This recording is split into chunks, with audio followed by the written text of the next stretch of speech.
Hello folks and welcome back to the podcast. I'm your host Joe Chun Love. Here with your AEW Dynamite review from last night from November 6th,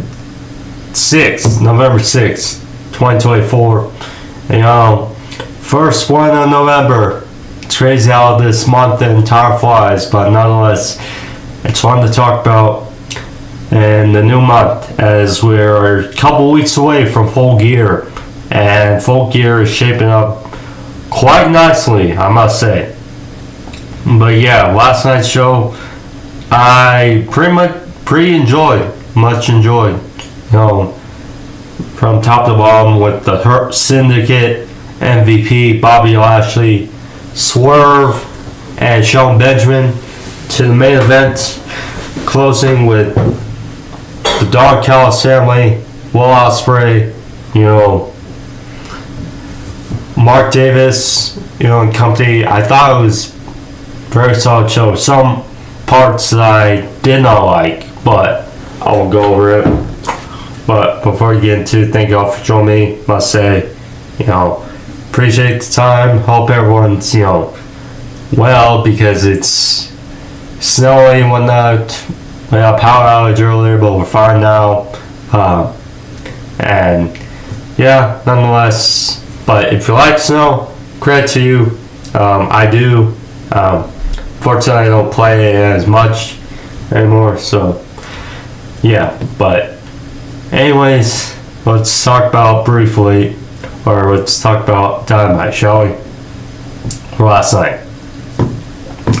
So first, because I mentioned they started the show, the Hurt Syndicate, MVP, Bobby Lashley, and Shelton Benjamin. They opened the show, being introduced by Tony Schiavone. New theme. It's pretty weird. This is their first entrance together in front of a crowd. Because, if you remember, them as a group formed in the pandemic era in WWE. And then, of course, we know their story. They got really over. They were a fun act, but once restrictions were looser for WWE back a year later, they were slowly broken up, and then we know the drill. But now they're in AEW. Now it's a reverse short. Now their feud for Swerve Strickland, I think it's going along quite well. So, MVP as a mouthpiece is great. We know Shelton Benjamin and Bobby Lashley. Well, Bobby can speak, but we know obviously MVP is a great mouthpiece. So, for them to, really is fun. And the interesting thing is the interactions with Ricochet. Them trying to corner and have Ricochet join the Hurt Syndicate, because Cedric Alexander, the one piece from the Hurt business back in 2020, is not in AEW. So if there's a fourth piece that would be interesting on the roster, Ricochet would be interesting. So, yeah, but MVP was out there, introduced both Shelton Benjamin and Bobby Lashley, praised them both, and talked about giving out business cards, saying, what happened if you decline their services? Well, showed the attack from last week from Friday Night Dynamite. Bobby Lashley and crew being up Swerve after Swerve's fun matchup for Shelton Benjamin in the main event. So We got that, and then shortly after, we hear Swerve's music play, and all of a sudden we see Swerve and Nana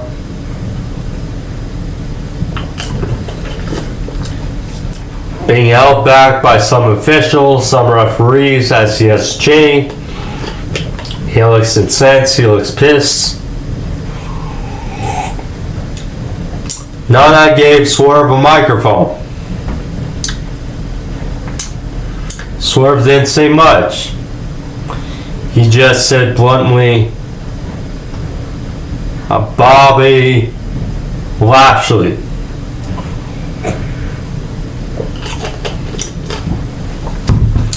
Full gear.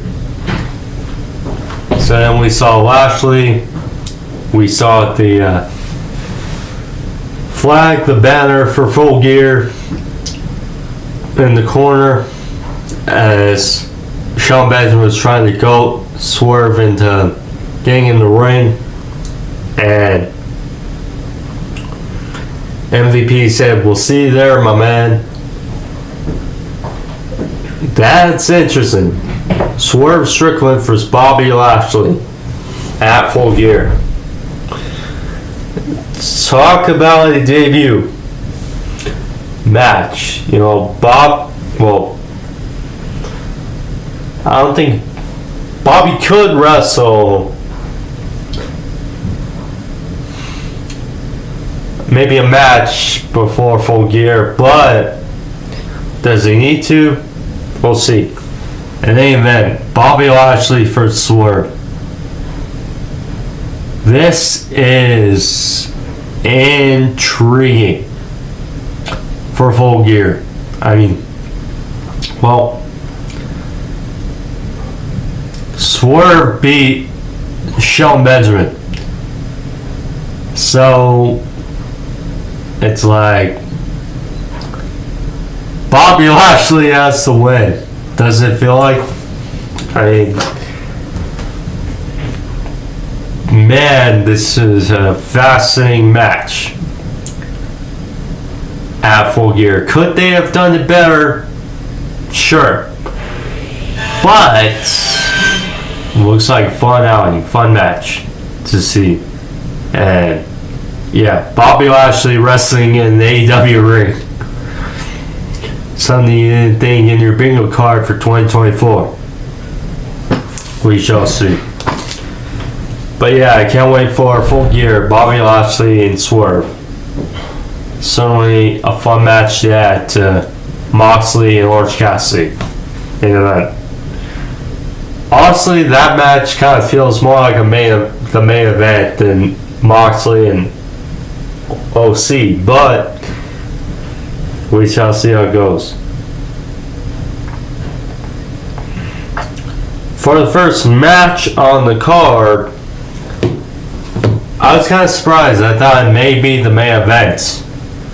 But speaking of Orange Cassidy, we had him and Darby Allin versus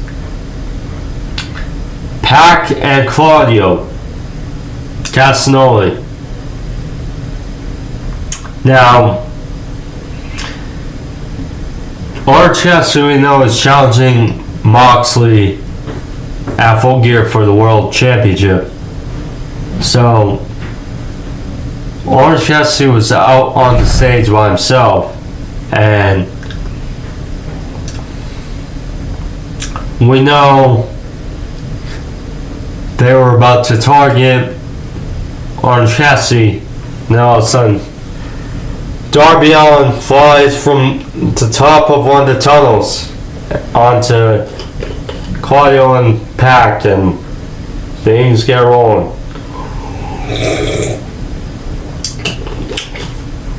I thought it was a solid match nonetheless.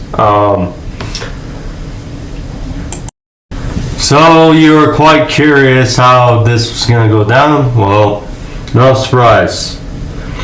Marie Shafir and Jon Moxley made the attack on Orange Cassidy, and thus the match was basically thrown out. DQ. I mean, yes, it's always annoying to see DQs on pro wrestling, but at least for AEW's sake, they don't do them often.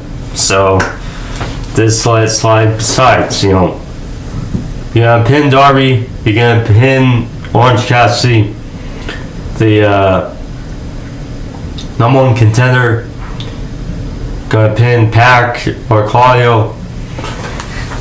If anything, they need more wins, as trio champions, but nonetheless, here they are. But I knew my outcome, and the Conglomeration, I'm still not fond of the name in the group, but nonetheless, Mark Briscoe, Kyle O'Reilly, and Tomohiro Ishii all were out there for the save, and the Death Riders, who they're now calling for John Moxley, so under the BCC, as it was stated on the Titantron, new name, so interesting there. But yeah, it'd be cool if Cassidy could get some wins and momentum on his way to full gear. Certainly that would help this match out too. Next up, Fight Without Honor, or Ricochet, excuse me, before. So Ricochet, I mentioned, was in the back, and he was asked about his mystery partner, going in the main event against Kyle Fletcher and Konosuke Takeshita.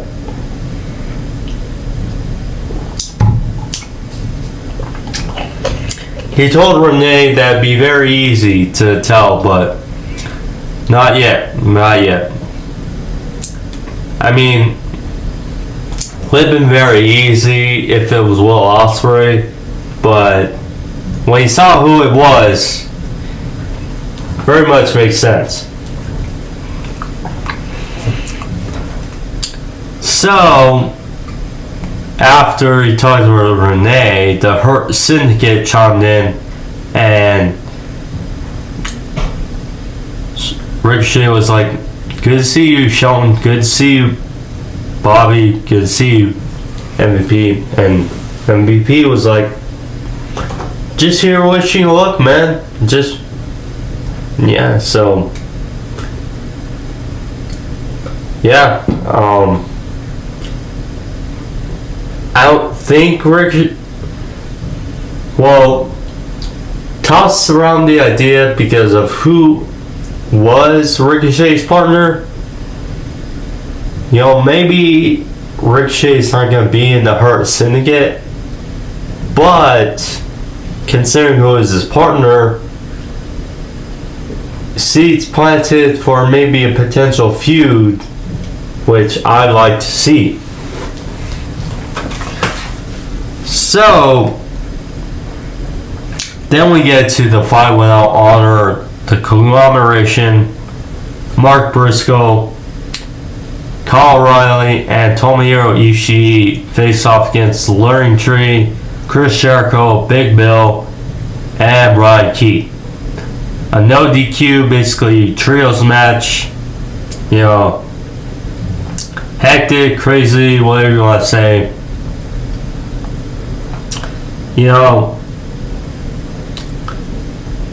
Ishii, I definitely prefer him over Minoru Suzuki. These days, with what he brings to the table as a wrestler. But nonetheless, I do appreciate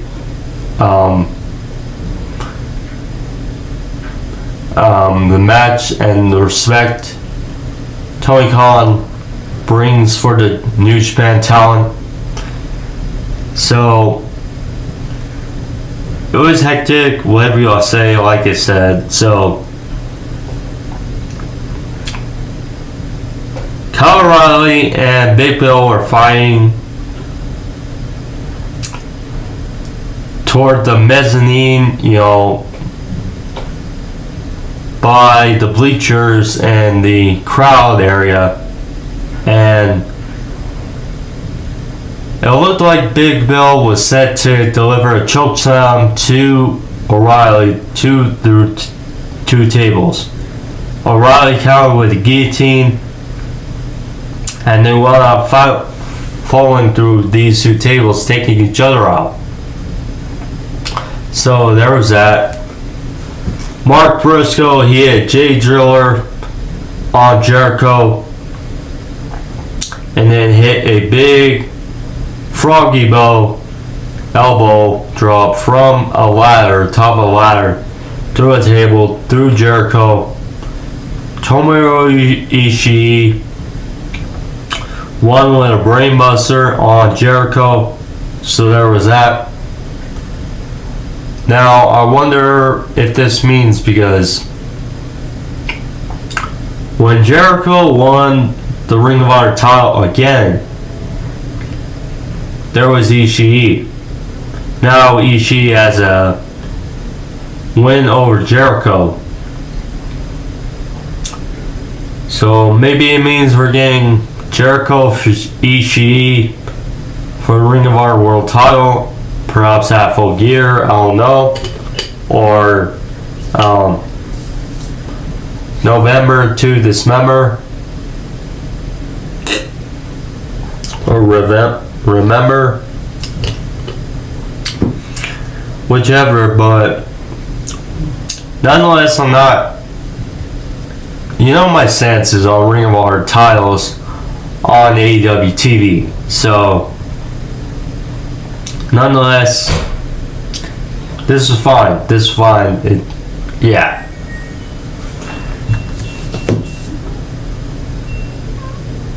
But at least this was early in the show, then kind of ending.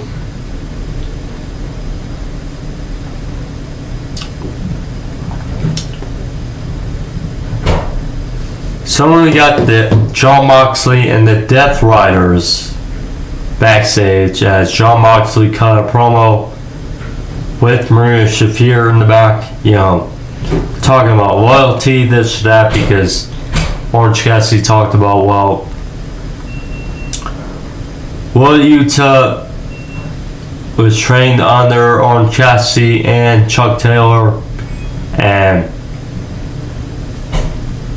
this and that. Look, Will Yuta, it's strange with Yuta because he's a very good wrestler. He adds a part into the Death Riders. The problem is, as a character, it's hard to, I'm not there yet. I don't care much about Wheeler Yuta as a character, but they're definitely keeping this going, and he's a part of this feud. We'll say.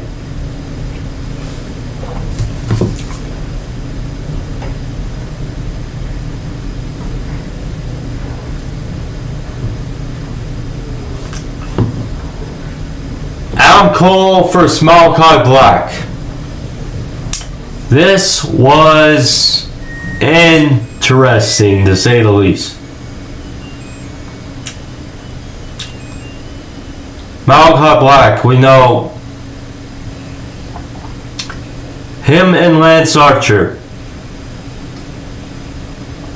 I'd have to say, him, Lance Archer, Miro, could go on about guys that, wish had better runs in AEW.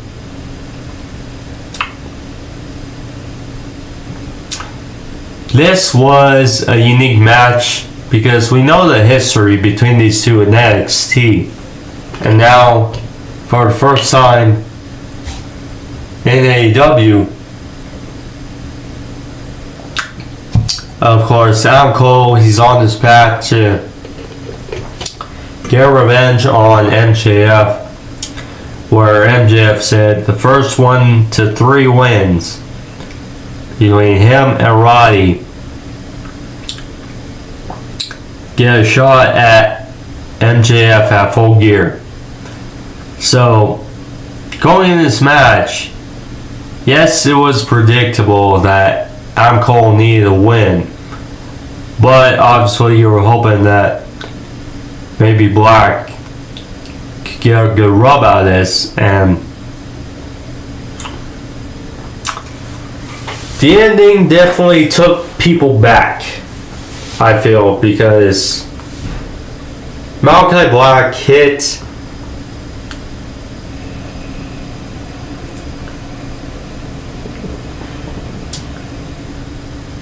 Adam Cole with his spinning roundhouse kick known as Black Mass, the end, or whatever you want to call it, his finish. And so revered, so protected, to see Adam Cole kick out of that was weird. It was weird.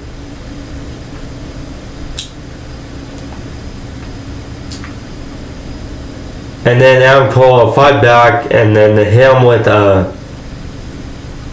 his boom shine wizard finish, the back of the head, while Black was sitting down, got him for the win. Then after they embraced, they hugged.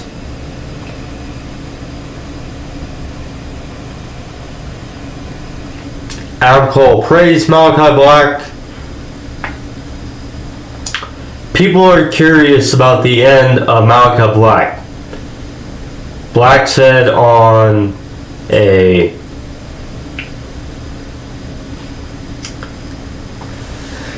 social media video saying that he's not retiring, he's not leaving, he's not this or that. You know,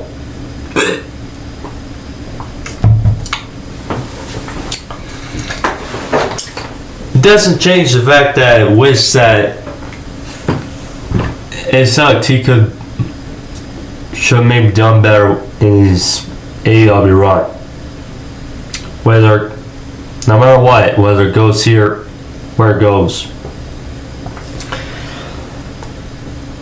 But Adam Cole brought up a loophole at the end of the match, you know, because MJF said the first 3 wins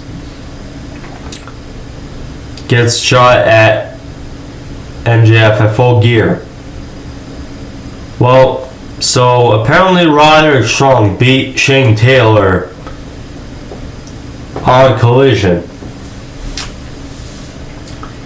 So he still has 2 more guys to go through. 2 more tests. So Adam Cole brought up, well, what if both get 3 victories? And Cole said, Tony Khan said that if both wind up with 3 wins, that at Full Gear, it'll be MJF versus Adam Cole versus Roderick Strong, a triple threat match. Which would be intriguing, you know. It's like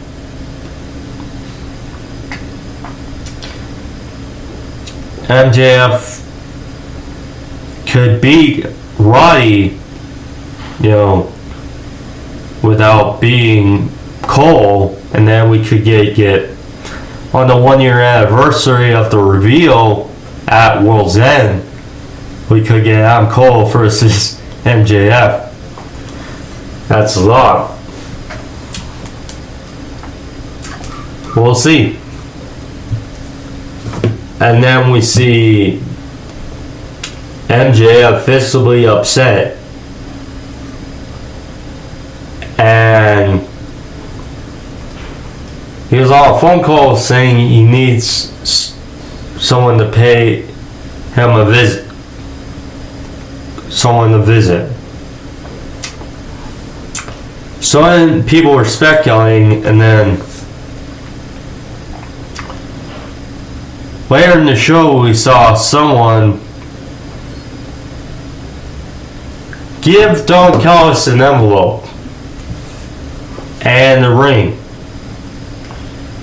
with a message from MJF saying that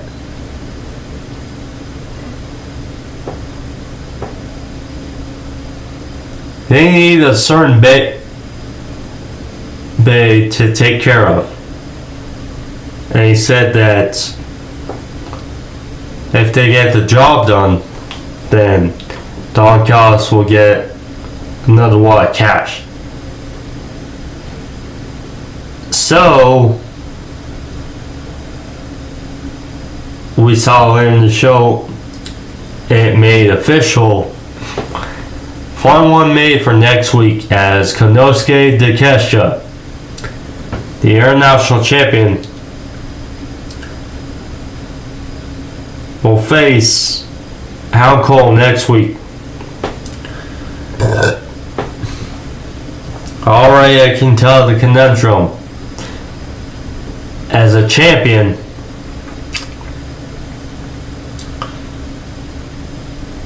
first Hound Cole, so either a champion loses, which, you know, I'm in that category where I don't like seeing champions lose on TV.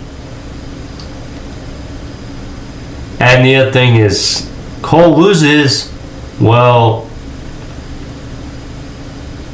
then so soon, and he won't be at Full Gear, so it's interesting.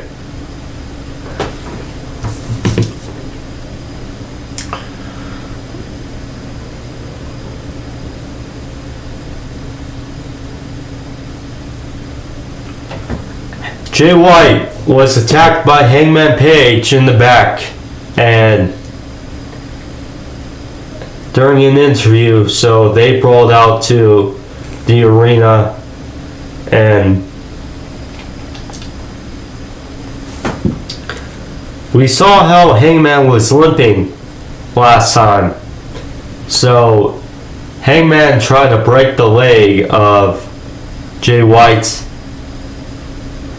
Juice Robinson luckily was there to intervene, and they brawled out for a little bit around the ring, and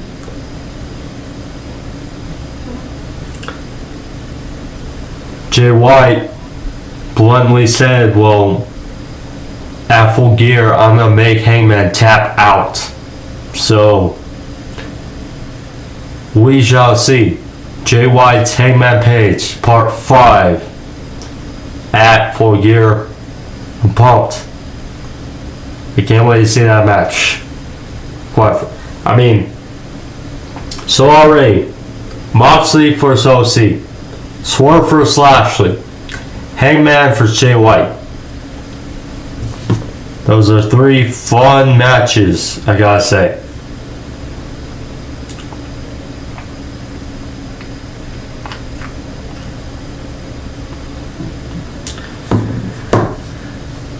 This was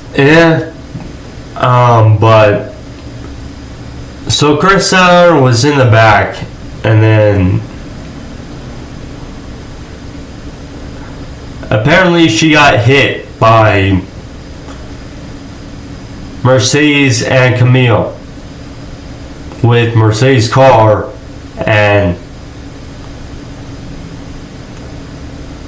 it's like they're making Camille look more and more like Mercedes' lackey.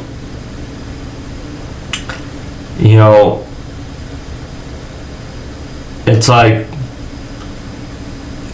she couldn't fend off Chris Statlander, and then Salander attacked Mercedes and then threw her on the hood of the car. There's that. And the match is official. Mercedes versus Chris Salander at Full Gear for the TBS Championship. This is an odd affair because you don't want to see Salander lose another big match.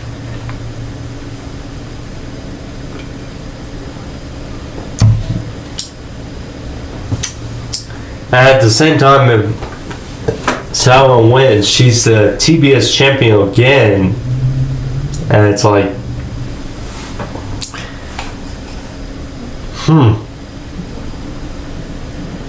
well, let's see.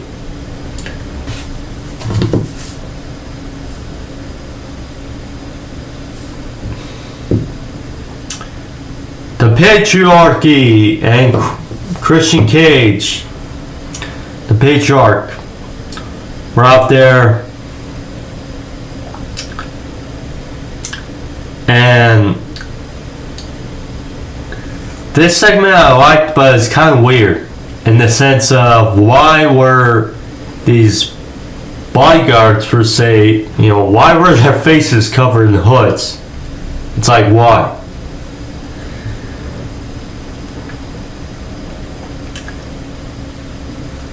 Nitpicking, but nonetheless. Christian Cage and the Patriarchy were out there, and they officially announced the introduction of Kip Sabian in the Patriarchy, which honestly I'm cool with. He kind of fits the mold. I say with him, Kip Sabian, and Nick Wayne. So he praised Kip Sabian for his efforts. Said he's made a better effort than any of his sons did. So maybe trying to create sympathy already for Nick Wayne. It's like it's weird because Luchasaurus is so out indefinitely per se.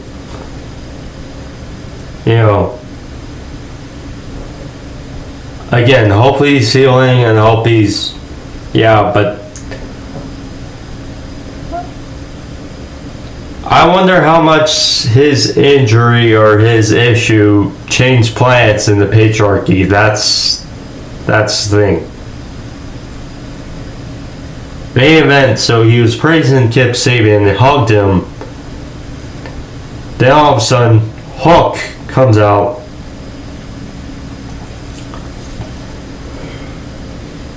And then Christian Cage just blatantly confessed, hey, I attacked your dad, I attacked his leg. Obviously we haven't seen Taz in a few weeks because of his knee surgery. Hope it's going a good recovery for Taz because while I like Nigel McGuinness, Taz certainly adds to the commentary. Him, Shivani, and Excalibur.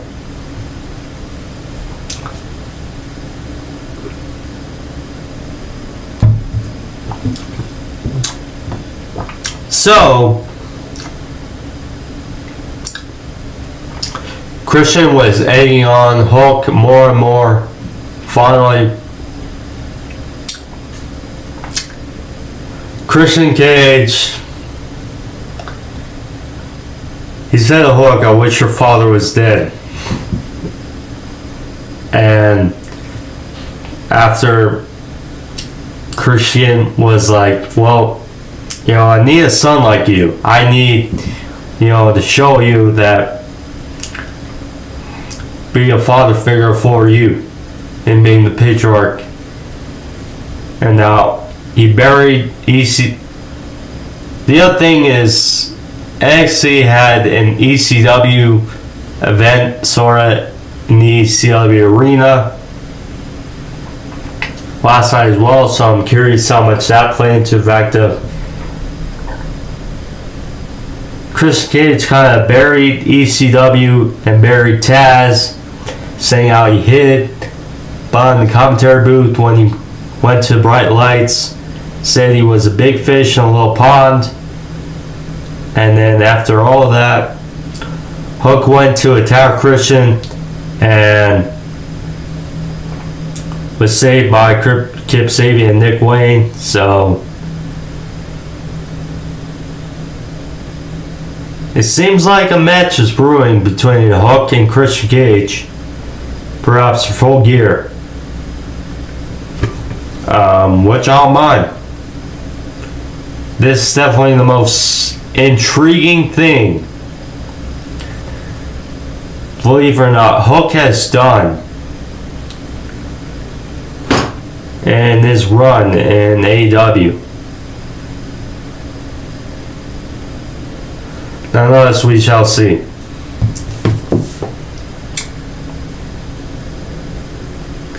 Penelope Ford and versus Jamie Hayter. I have to say, this was a solid women's match, I gotta say. Good to see Penelope Ford back in action. Obviously, she adds a piece to the women's division. You know, Jamie Hayter, I must say, she's very over. We know people love her, but she hasn't really done much of substance since her return. That's the weird part. It's like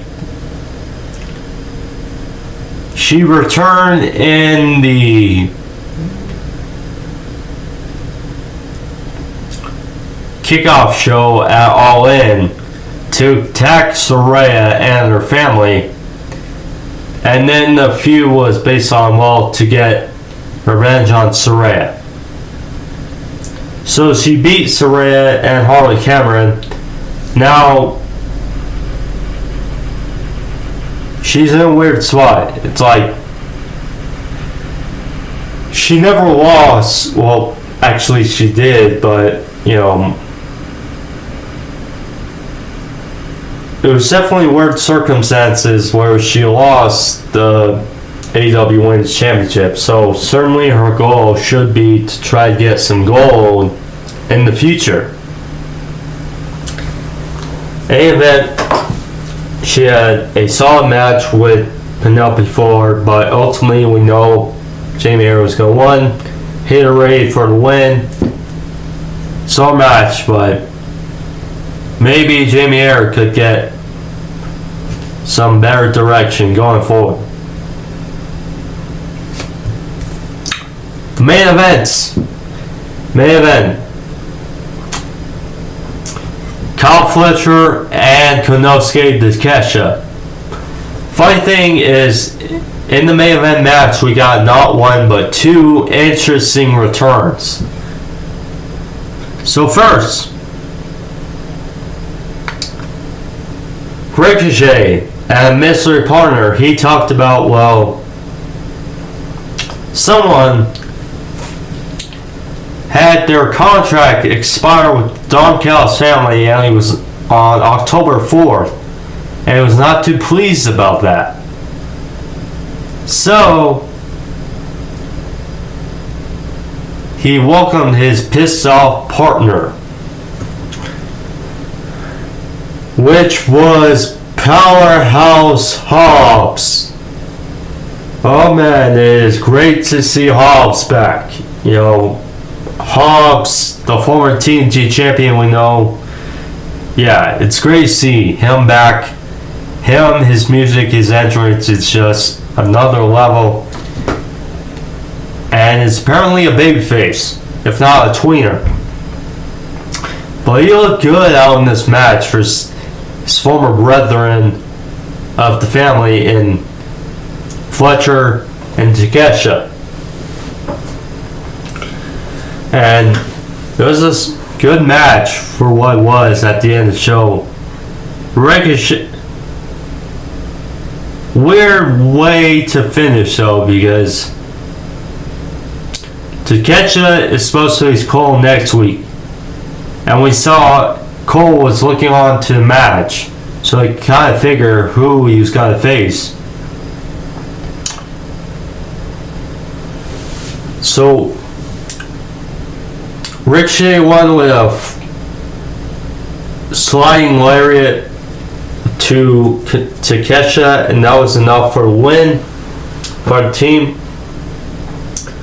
Afterwards, was attacked by the Donkeys family. Lance Archer, Brian Cage got into the fold. Adam Cole fought off Takeshita, and they fought to the back, brawled to the back. Mark Davis tried to make the save for Ricochet and Hobbs, but Fletcher wanted none of it, so he tried to crack his former tag team partner with the screwdriver, and all of a sudden we hear Will Ospreay make his triumphant return, and he went all guns blazing for Kyle Fletcher. Took him down, and then, the huge brawl, Lance Archer, Brian Cage were on the fold, but then saved by Ricochet and Davis. Big spine buster by Hobbs, and Ospreay went for the hidden blade on Fletcher, but Fletcher rolled out of the way. So yeah, this feud is just cooking.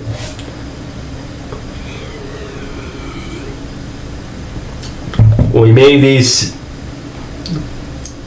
these two Longhorns at full gear. We shall see.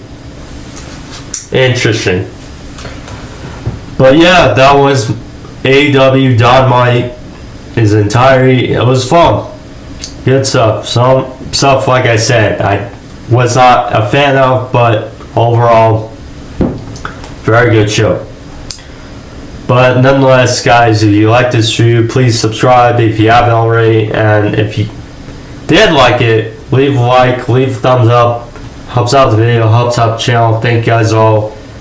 But I'll see you guys next time. Be safe, stay warm, and whatnot. But take care, guys. See you guys next time. Peace.